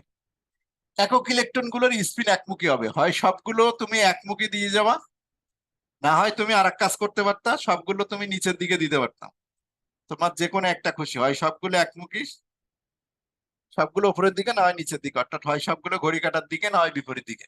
আর এগুলো যদি উপরে দাও তাহলে এটা এখানে দিতে হবে, এটাকে অবশ্যই এদিকে দিতে হবে। একক ইলেকট্রন গুলোর স্পিন সবসময় কি হবে? একমুখী হবে। ওকে, তাহলে তোমাদের একটা ইয়ে দিব যেখানে বেশি ভোট দিবা, যে তোমাদের ক্লাস আগামী শুক্রবার থেকে শুরু করবো। আবার আজকে কি বার? মঙ্গলবার না? তাহলে বৃহস্পতিবারে না নিয়ে তোমাদের ক্লাস শুক্র শনিবারে নিব, আর বুধবারে। তাই শুক্রবারে তোমাদের ক্লাস কয়টায় দিব সেটার জন্য টেলিগ্রামে একটা পোল দিয়ে দিব তোমাদের গ্রুপে, যেটাতে বেশি লোক ভোট দিবা ওই সময় ক্লাস হবে। 7:30টায় দিব নাকি 9টায় দিব? ওকে, আজকে ক্লাস শেষ। আর এটা কোনটা সম্ভব না, এই 3D-টাকে তুমি কখনো ইচ্ছা মতো দিতে পারবে না। অর্থাৎ তোমার যদি ইচ্ছা হয় যে 5টা ইলেকট্রন, তো হুন্ডের নিয়মকে তুমি উপেক্ষা করে তুমি বললা কি আমি একটা ঘরে 2টা দিব, আর একটা ঘরে 2টা দিব, আর একটা ঘরে একটা দিব, এরকম হবে না। তুমি যদি আবার এরকমও বলো যে আমি প্রথম ঘরে একটাকে দিব, আর একটা ঘরে একটাকে দিব, পরে 2 ঘরে একটা দিব, তারপর একটা দিব, এরকমও হবে না। সবগুলো কি হবে? একটা নির্দিষ্ট নিয়ম মানবে, আর যতক্ষণ পর্যন্ত সমশক্তি সম্পন্ন খালি থাকবে তখন একটা একটা করে দিয়ে যেতে হবে, তারপরে ঘুরে এসে আবার দিতে হবে। ঠিক আছে? কালকে কি বার? কালকে বুধবার। না না, তোমার কালকে ক্লাস নিব, নেক্সট উইক থেকে এই কাজ করি। কালকে যেহেতু বুধবার, কালকে না নি, নেক্সট শুক্রবার নিব তোমাদের ক্লাস। কালকে না, কালকে না, কালকে ক্লাস নিব না। আজকে ক্লাস নিচ্ছি, কালকে এত ইয়ে হওয়ার দরকার নেই, শুক্র শনিবার নিব। কালকে বুধবার, কালকে আর নাই নিয়ম। শুক্রবার থেকে তোমাদের ক্লাস, 2টা টাইমের একটা টাইম ঠিক করবা, যেটাতে বেশি ভোট দিবা সেই টাইমে ক্লাস নিব, হয় 7:30 না হয় 9টা। ওকে, তাহলে আজকে ক্লাস শেষ। এখন এই অ্যাডমিশনের ক্লাস শুরু করব, তোমাদের ছুটি দিয়ে দিই। তাহলে আজকে ক্লাস যেটুকু পড়ছো এইটুকু নোট করবা, আর তোমাদের নতুন নতুন ফ্রেন্ডরা যারা এখনো পড়াশোনা শুরু করে নাই তাদেরকে অবশ্যই বলবা যে ভর্তি হয়ে যেতে। দুই টাইমেই যদি প্রাইভেট থাকে তাহলে তো একজনের জন্য সমস্যা। একজনের তো আমি সমস্যার সমাধান করতে যে সকালে ক্লাস দিলে কেউ করতে যাবে না। ঠিক আছে।